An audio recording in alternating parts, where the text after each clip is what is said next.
చిత్తూరు జిల్లా కుప్పం డీఎస్పీగా పార్థసారథి సోమవారం బాధ్యతలు స్వీకరించారు.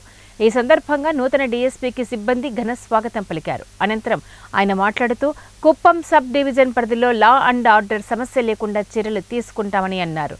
అసాంఘిక కార్యకలాపాలపై ఉక్కుపాదం మోపుతామని హెచ్చరించారు. అక్రమంగా మద్యం, గంజాయి ఎవరైనా అమ్మితే కఠిన చర్యలు తీసుకుంటామని అన్నారు. కుప్పంలో ఎవరైనా అల్లర్లు సృష్టిస్తే సహించేది లేదని హెచ్చరించారు. కుప్పం సబ్ డివిజన్ పరిధిలో బీట్లను పెంచి ఎటువంటి సమస్యలు, దొంగతనాలు జరగకుండా చర్యలు తీసుకుంటామని స్పష్టం చేశారు. స్మాల్ క్వాంటిటీస్లో దానివల్ల విద్యార్థులు కూడా పాడే అవకాశాలు ఉంటున్నాయి. దాని మీద మోర్ కాన్సన్ట్రేషన్ పెడతాం. అలాగే ఈ బైకులు నడిపే పిల్లలు కూడా సైలెన్సర్స్ అవి ఎక్కువ సౌండ్ వచ్చే పెట్టుకొని దానివల్ల కూడా కొంత సౌండ్ పొల్యూషన్స్ క్రియేట్ చేస్తున్నారని తెలిసింది. వాటి మీద కూడా సభంగా యాక్షన్ తీసుకుంటాము.